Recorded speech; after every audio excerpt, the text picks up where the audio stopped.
Welcome back to Cloud Computing and Big Data. Our lecture today is lecture 10 on software as a service. And in the beginning of the lecture, we clarified that software as a service is, of course, building on the platform character of platform as a service. And of course, it needs to run somewhere in the end in bits and bytes, and this is in the infrastructure as a service somewhere. However, the principal goal of software solutions on the SaaS level is always to hide everything which is complex from all the underlying layers. So essentially, the only complex thing is swiping your credit card, get your credit card numbers, because that's how it mostly starts, right? Before you do something, or they hook you with a free service offering. And then after a couple of days, 10 days or so, they want your credit card, or you cannot access the system anymore. So there are lots of hidden treasures and aspects, and a couple of them I already was alluding to with subscription fees, licensing, which is a normal way for you to understand these days, and you use that services. But I think what is also important as university lecturers to shed light a little bit on the troublesome aspects of data protection. So we will pick that up a little bit in the second part. What does it mean as European putting data in a US cloud? So who can see the data that is in the US cloud? And aspects that we have also seen where, social media, of course, has now a tremendous powerful momentum. Everybody puts data in, everybody uses the gadgets to upload everything from smartwatch up to, Facebook contacts and whatever. It has a downside, of course, that others can use it and can use it, of course, with advanced machine learning. So here there are interesting insights about persons in one click without doing anything essentially possible in these advanced tools if you don't take care or protect your profiles. Well, as a German, strictly speaking, we are always very protective in nature. That's maybe the opposite of the good equation, but at least look a little bit on the safety and security to remind us there. Now, connecting several advanced concepts in the software as a service cloud could fill endlessly lectures. So here I try to again show you some very powerful aspects of this. And I think Soho here, I use it myself, so I can speak a lot about it, really has this cross-selling really understood. So you're always one click away from something else you probably somehow need in life, right? I use this for, tracking my tasks, my projects, my to-dos across many different elements, projects, PhD students. So I'm basically having this customer relationship management module, but also nowadays this projects module to do the task management better. But at some point in time, you also think about maybe connecting it again to social media, because what do I want to do or what I have to do with all the public project is to get a lot of tweets out and LinkedIn posts out, because basically that's how we judged in the project sometimes of how we are good with dissemination of activities, explanation of activities. So we have statistics of how much we actually post about our projects. And here you would be just one click away to also use that. In other words, I'm saying they have lots of applications, right, for all different purposes, from finance to really, you see backtracking, documents like Word documents, but more secure. So all of different elements that in one way or another you need, especially now in COVID times, we have learned online meetings is suddenly very important because we hardly have any face-to-face meetings anymore. So this is a perfect strategy of having, just getting one customer in one particular module, and the cross-selling is just one click away. And I think many of you have experienced that in many different tools already. This Zoho is just one example of a very powerful tool. And of course, you can imagine this CRM market is just unbelievable for companies, right? So for them, it's very important to track each individual customers, what lead it is. Basically, does he have a very strong background of buying something? Does he live in an area with a very high, let's say, income? That gives them also something very nice to know about the person. So they give a complete different marketing campaign to high income people, to low income people, right? All of this is steered via these tools. And of course, for them, a very massive return of investment. And when they deliver that, like say, for instance, so I can say on a very high service level quality, I never had any interrupt of that. As far as I remember, I use it maybe since 10 years or so. There was never a problem. It works like a charm always. And when I use Microsoft, it breaks every now and then. Google breaks every now and then. But this company really has understood it. Again, I'm not paid by them. I just use it. That's why I can talk so highly about them. But it's also possible via this cloud character, right? No matter when you access it, it's always scalable, it is quick and fast, and so on. Now think about you as a software developer, sit in downtown Reykjavik, want to create a company and create all of these software without the cloud, right? And then you have your little, let's say, marketing here that says, okay, these are all the software problems that we actually tackle. You always have to come to us to look at our software that we have lying here. Please take it. So, I mean, nobody would do that anymore, and would be lots of efforts to go there, like in former times, to go downtown to the software storages. Today, bam. That's why it also works so well. And I think cross-selling is by far something which is now in the cloud, basically understood, and also perhaps one of the most base of return of investment for companies, right? You're always one click away of next product, and cross-selling to a totally different domain. In previous times, this would be completely different segments in software, right? Project management, that was MS Project, and customer relationship management. Microsoft doesn't do that. That is a completely different market segment. Today, basically one company can enter those into, let's say, all the different fields with, very simple measures. And of course, the nice thing is, think about that you can transfer data much more quicker. For instance, in the projects, you maybe need, again, to involve customers. So you can link nicely to the data you have in the other module. When you start now and jump to, let's say, MS Project, now you have to give in all the data again, because you don't get the data so quickly out here. So chances are that you actually go the cross-selling route.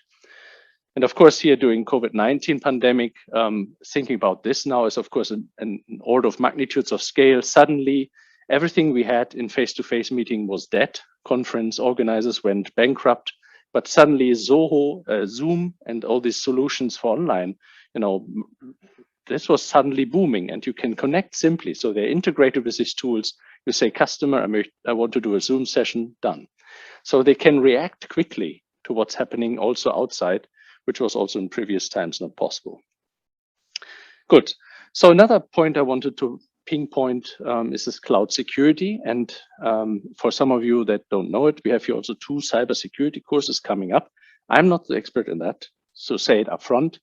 But essentially, you will see that throughout the different layers of SaaS and PAAS and infrastructure of the service, you have different levels where actually a lot of, let's say, problems could come in the cloud when you use that models, right? So that's why it starts essentially already on a very good network setup that you have to do to avoid, let's say, denial of service and lots of different problems to get your services down to protect it. Or as you know from the Garmin watches, right, when they were been hacked and give all the data out, or you pay a lot of money to those hackers so that they don't give the money out. So essentially, this is something where on the lowest level, you already have to employ lots of security in the cloud if you do it your own. Now, the benefit, of course, of these AWSs, hyperscalers, as we call them, MS Azure, is they have lots of good people that help you here. And basically, their cloud is already relatively good protected. However, also you rent it, so you can create your own network structure on top of it and then totally mess it up. Right. So there's also something with open ports and open, elements where people can sneak in and go into. Then on the higher level, when you think about the problems that alone comes with middleware, with all the integration of having different platforms, this kind of credit card module we discussed on the PAAS level. Here you have to be very careful with different security patches coming all the time for this different, let's say, platform components, right? You have also noticed that credit cards, for instance, have been significantly changes, in this using. You have 2-factor authentication suddenly with SMS. That's one example to really just say, yeah, I did a credit card purchasement. This wasn't the case like 5 or 10 years ago. You just had a security number on the back. Now suddenly you have these devices all the time to have control. So in a way, I want to say lots of things changes here, and you are responsible in the cloud basically for this updates of that to go with this. Right here in Iceland, you probably have lots of contacts with Valitor, especially checking a lot with his credit cards and so on.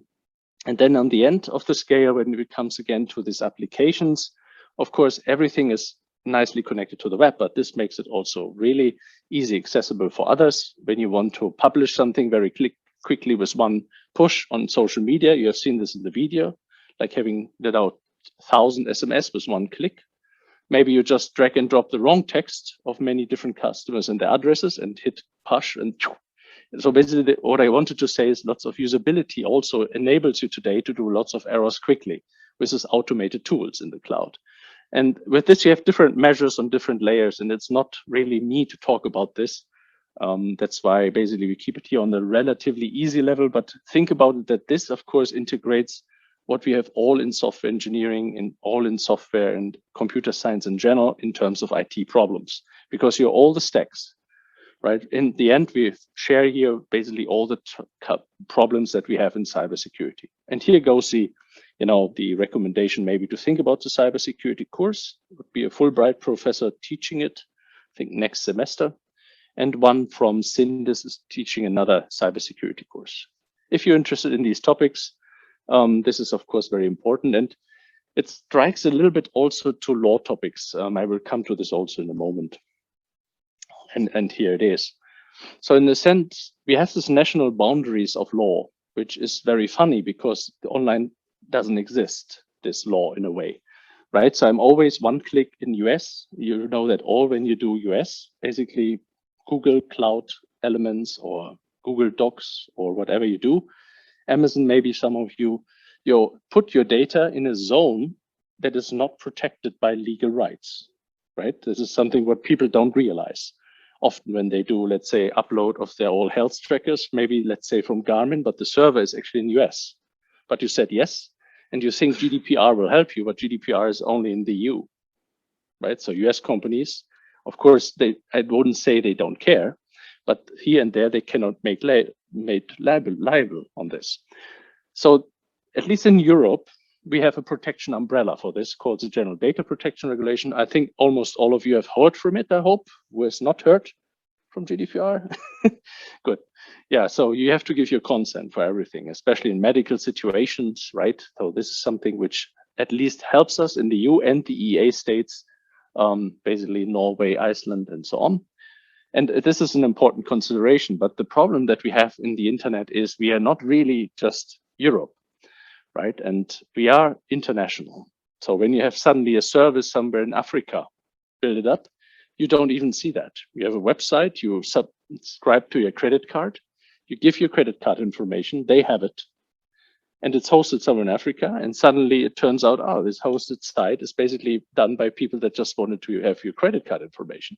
Then it's very hard for you to do any in legal matters there, right? It's compromised. And it's very easy to do this these days. Some of you know that probably also from jeans shopping is very famous. At some point in time, you have jeans shopping somewhere, very interesting sites, which are all fake just to get your credit cards. Or if you do this, then you get very, let's say, jeans you never ordered. And then you don't really can go to someone and saying, I want, to go to them and have my money back or something like this, because they're out of the legal rights. And the same is, of course, for many of the software as a service company solutions. Example is Crowd1. Have you heard from this? Maybe Crowd1? Yes, some kind of online, let's say, systematic approach. They switched from a European headquarters to Dubai suddenly, right? And that means before, when you invested in this Crowd1 and be part of it and, have created an online content platform, if I would call it this way, where many different applications sit in, you maybe can check it out. Then, you get from a very well-known space to something which is completely now, something unrelated. They just switched the headquarters from one to another. The software all the same. But of course, you invested in it. And then you have to see now your investment is somewhere in Dubai and they can do essentially what they want with that. So these are really considerations which is, let's say, something which most people don't understand. And I think which is the biggest problem. Hence, there are lots of regulations towards this area. More and more, you can even report the websites and people try to, get them down. But also there's some different restrictions. You have probably heard the Safe Harbor. You heard from Safe Harbor or the Patriot Act debates, some of you, right? So basically for local, government in US always can look in our data when we, for instance, do data in Google Drive, right? So the Google Drive is hosted in US. And when they think we are a malicious character, they can just go into any data we have in the Google system. If I have my MP3 collection there, and maybe I don't have all the licenses 10 years ago, they could theoretically also investigate this, right? Of course, usually they're not behind the small guys like us. So they want to help, big bankers and people that do lots of malicious business. But the interesting thing is people don't really realize what the power the US government, for instance, has. Hence, there was this kind of acts that tried to make a framework around this. Safe Harbor was one of it, around, let's say, in Europe established. And then they talked about, countering this with the Patriot Act, which is in US the one that actually allows basically for the US government officials to go to all data sets you have in every US jurisdiction. And it's actually even true for those which claim, basically which have, like Intel, for instance, here somewhere in Ireland, and they have, let's say, their kind of branch, because it's a US operated company, right? The headquarter itself, the registered company is the mothership is basically in US. They still don't allow to do everything there. Right. And this is, of course, a complicated legal framework. And again, like the security expert, I'm not a legal expert, just saying like there, of course, lots of laws try to be established these days. But as IT is moving so quickly, the lawyers can't really do that because it's so much happening there that it's really hard also for the US, let's say, the legal frameworks in EU and US to really going towards these kind of interesting setups. And this is probably best understood when you know a little bit about law. They always have the special things. When there's a really special problem, then they create law. Otherwise, they have this general assumptions, right? And of course, as IT moves so quickly, we would have so many specialities that it's very hard to create law for this. On the other hand, we have seen GDPR, which is a very nice framework overall. But also, if you look inside, it has lots of hidden problems and debates in the EU. One is for health. Of course, it protects every patient. But when you think we do some, in my research group, some medical analysis, when we get consent for this study with this data, and we want to just make a very small other analysis with this data, we can't do that. We have to get the consent from the patients again. So we have to go again to 10,000 patients and nobody does it. So hence we're hindering ourselves in medical breakthroughs by protecting us too much on the one hand. But let's say it's also a matter of evolution because it's very hard to create a proper right and anonymization, pseudonymization on data on the other hand. So it's really a big debate these days.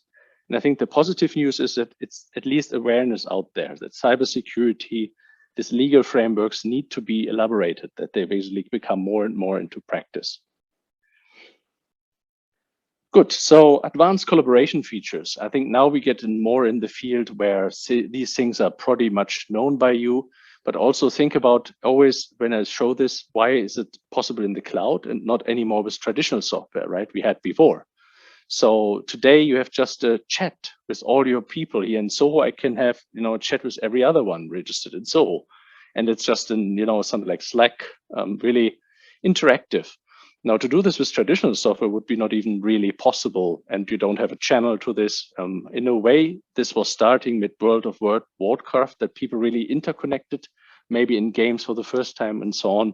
Very similar, and now we have a complete integrated solution everywhere to have the chats. In Microsoft, it's the same thing. You work on a Word document, and you write there, you see everything, but you don't have, text. So MS Teams is just one click away, and you suddenly have, communication live with another person.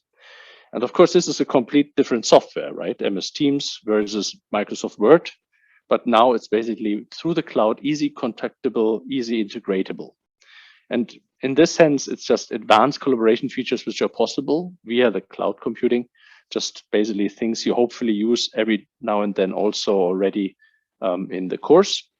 At least I would encourage you to think about it. It's probably very beneficial to do this instead of always sending Word documents back and forth, maybe just work on an online store. I think everybody of you should be access to how E365, right, from Microsoft to have this kind of shared documents available, which is essentially this one.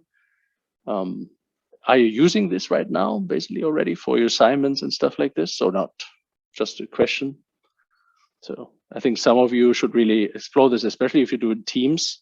I mean, that's probably a very good way to go. We're using this significantly as professors when we do grants, when we do papers. We always are 8 people on one document and then out of it.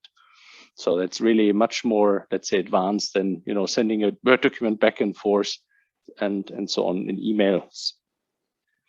And with this, we are already at the point. The sharing of all of this is so easy today. I have for each PhD student from me, for instance, folders where I keep all the information, all the data, all the papers, all the status of our last meeting. We have weekly meetings, usually just having an hour discussing, and I track this nicely. But then I can also share it with the doctoral committee. We have here 3-4 professors usually supervising more or less a PhD. We can make comments on it. I think things you know already from Google Docs or so, and you don't have to be at the same time online. I mean, this is, let's say, rudimentary features, but all of that was, of course, without the cloud, impossible to do, only in a very, let's say, strange way of commenting, scanning in, sending per email, and then printing out and looking at the comment or something like this. Now, it's just one comment there. The changes are directly viewable and things like that.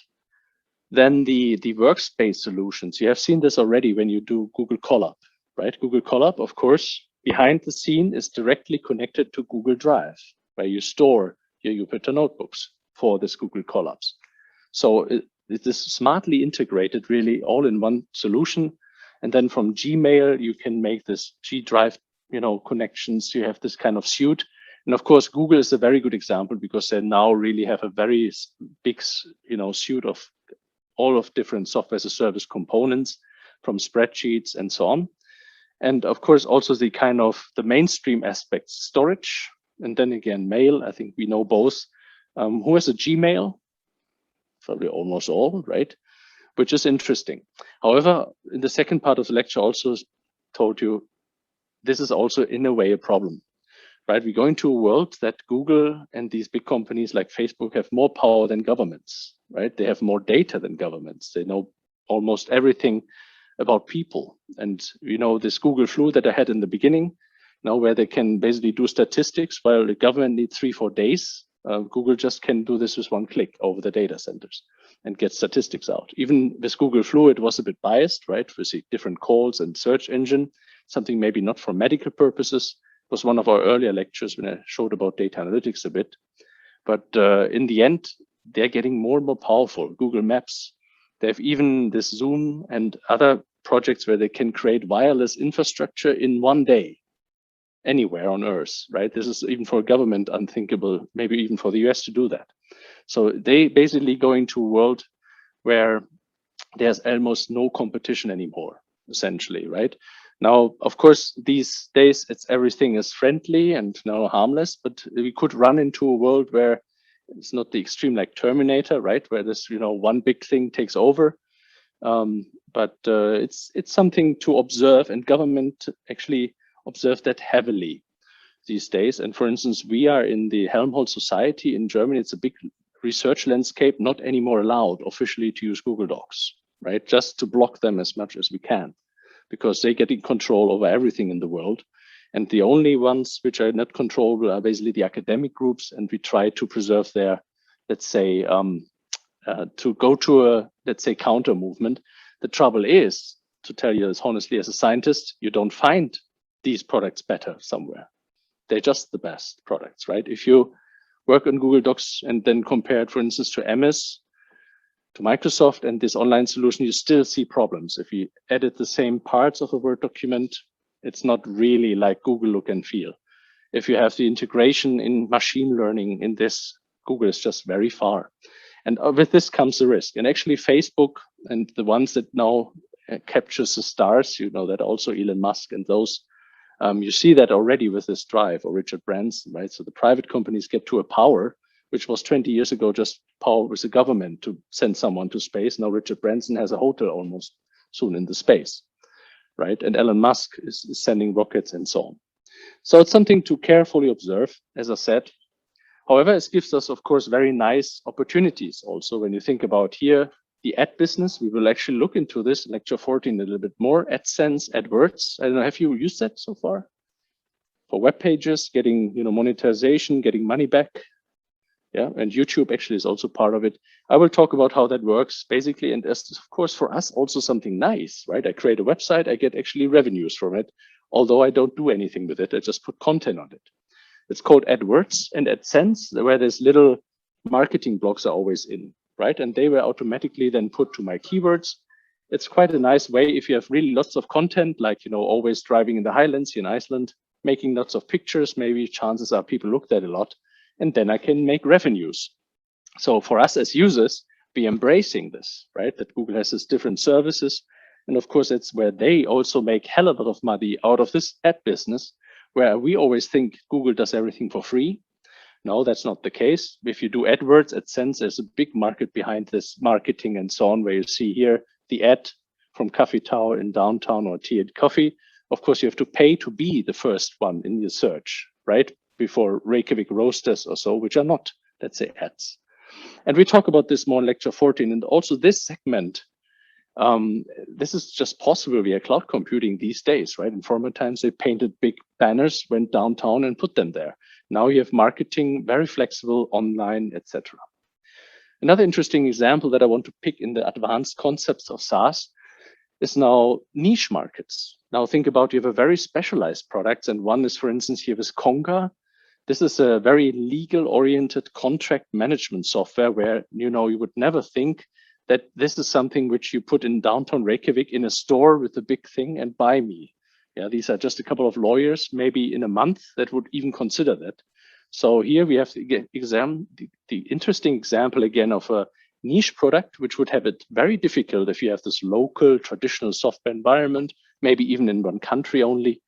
And here you can really distribute it on the web, and you'll find on the web, right? The people can search for it and they find you on the online web. And of course, for a niche market, this might be something very nice, because there's not, let's say, the red ocean. You've heard the blue ocean and red ocean, right? There's already a market segment where lots of competition is there, the red market.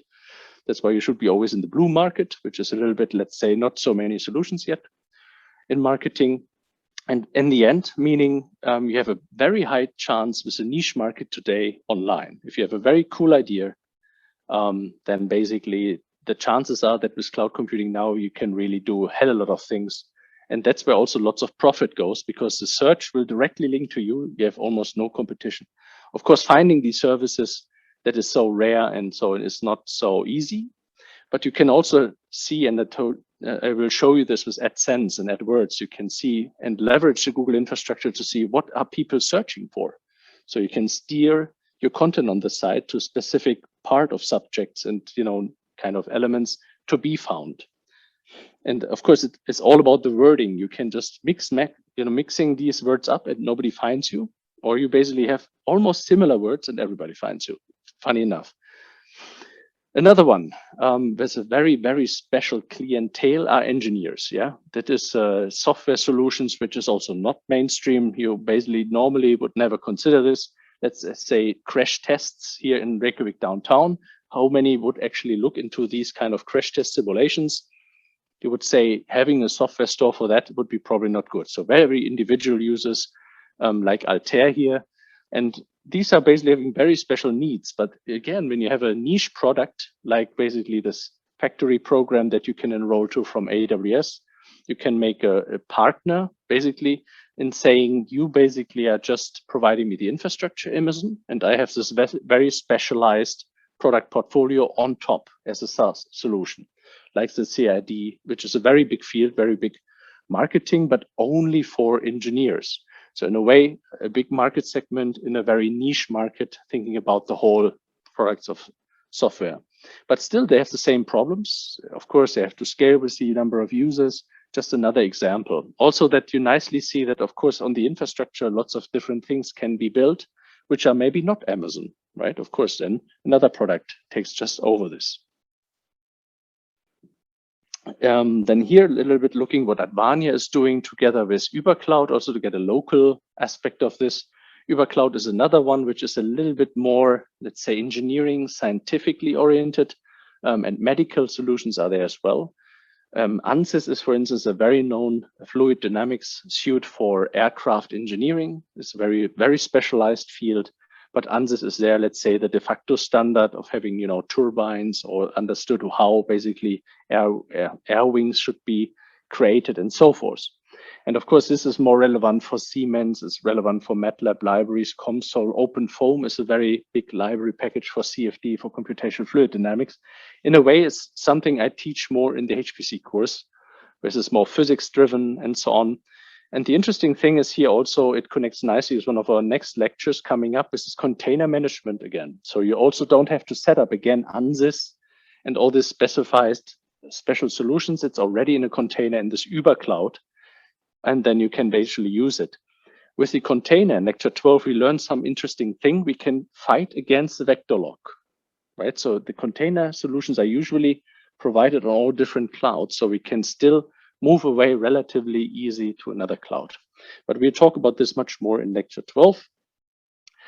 At the end, just some services where I say we do this really well, these services, but also here we would go to competition to industry, as I was alluding to in the break.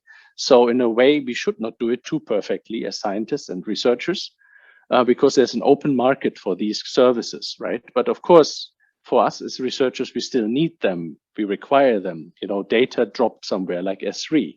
I don't want to have my MP3 collection there, but what happens if I have a large collection of marine water measurements or, you know, things like images? Where do I put them as researchers? When I put it on my laptop, chances are when I move away, the data is away. So we're thinking about storages and services around data and data analysis that is, let's say, free of charge, more or less, but for scientists and academics only. Just to shed a little bit light on it, this is called the European Open Science Cloud, which is now in Europe a very established model.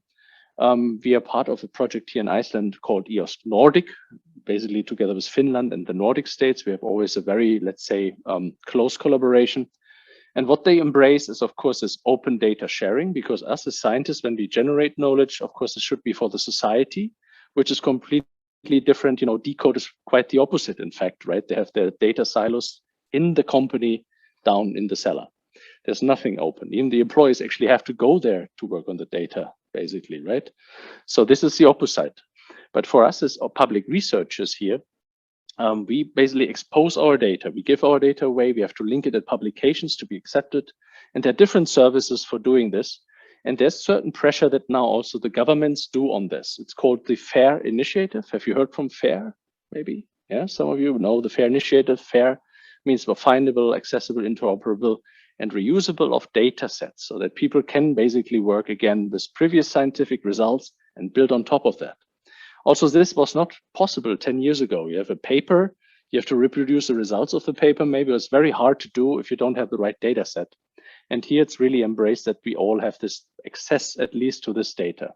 In order to do this access, there's a so-called EOS Cup project, which is now basically building different components. I pick here a couple of them, which now you should think about that basically there are already commercial solutions, but you know from the game, when you think about the costs, we as academics can never afford this, right? So we do something like our data centers in science, they stick together and create, for instance, a collaborative data infrastructure for science and engineering.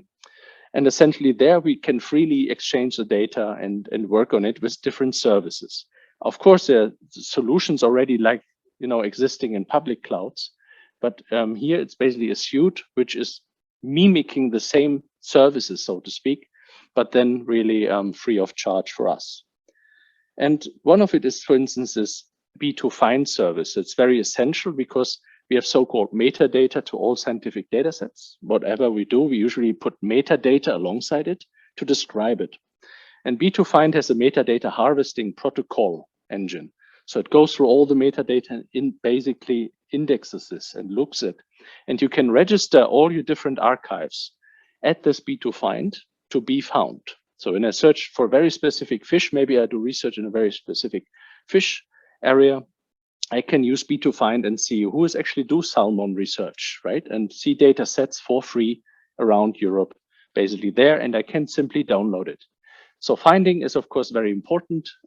This is one part of the story. And then, of course, sometimes as a researcher, when I have initial results, I want to maybe just share it with someone, right? What will it do now when I have, let's say, 1 terabyte to share on my data?